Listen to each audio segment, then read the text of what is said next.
We're continuing our year-end discussion now with our Ag Policy Specialist, Dr. Amy Hagerman. Amy, let's take a look back at the year 2022 now. And from your perspective, it was quite a year. It was quite a year, and it really comes down to one thing, and that's weather. We started the year very cold. We had wildfires in the spring. We've had a challenging tornado season even coming into the fall, but really drought. Drought really was a huge challenge for our producers here in the state. And so we had a lot of funding come into the state from ag policies related to addressing these disaster events for our producers and the different kinds of federal programs that can be used to help provide that safety net. Also crop insurance. Obviously, this was a good year to have solid crop insurance coverage on your operation to help address prevented planting or poor yields or even entire fields that had to be turned to other purposes because of drought specifically. So just looking back on this year, we're finishing out this farm bill and we really put all of these programs through their paces. Then we also had these ad hoc programs that have come through and what that has meant, both in terms of federal programs and then our state drought ad hoc program as well. And it could get very confusing with all the different acronyms floating around that people were challenged with in the last year. We're looking back at the year that was and looking ahead to the next year. We do always want to mention that it's important to check with your extension office and your local FSA office first. Absolutely. Yeah, that's a great place to start for information on any of these federal programs or changes. Changes do occur even between farm bills on farm bill programs. Conservation Reserve Program is a great example of that, and the changes that happened in rental rates just in this year on CRP land. These new climate smart agriculture initiatives and the amount of money that's going to be available for programs like Environmental Quality Incentives Program or Conservation Stewardship Program.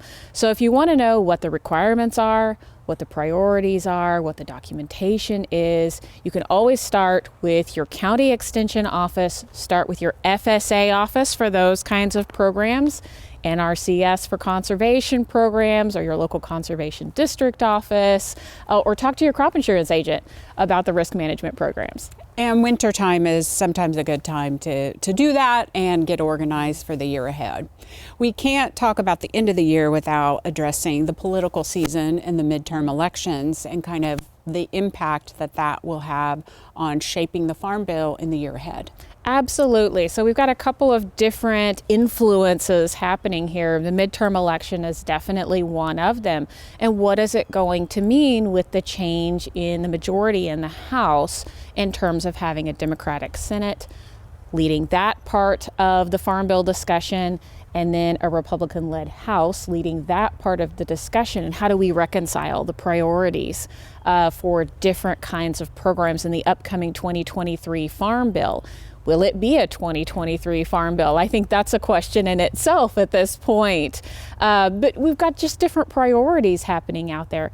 And everything we just discussed about years past creates the context in which we talk about discussions in 2023 for this farm bill. So we are going to be talking about conservation is going to be an important title in this farm bill. Be a lot of discussion around conservation and climate smart agriculture. How do some of the initiatives that have already been put into place, some of the research that's already going on, how do we help producers address the challenges of extreme weather that we have seen going forward through conservation and commodities title?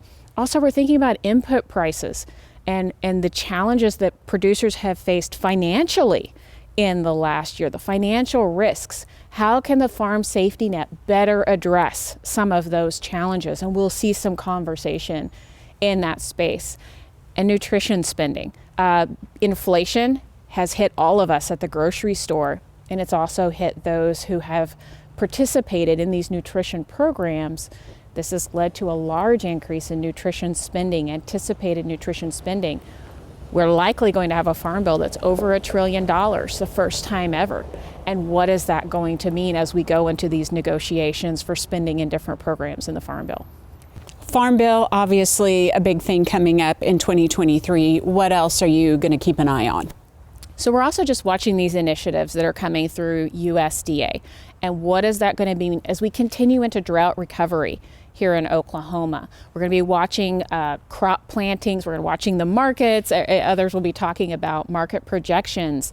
And what will that mean for additional emergency money coming out of USDA or programs out of USDA? Also, some of the changes that they're making in the conservation programs. This is related to the Inflation Reduction Act, increase in funding in conservation programs. That first round of that is rolling out in 2023. So what kind of technical changes will happen there? How can producers in Oklahoma take advantage of these programs going forward? Well, we're sure glad we have you to help us sort it all out, of course.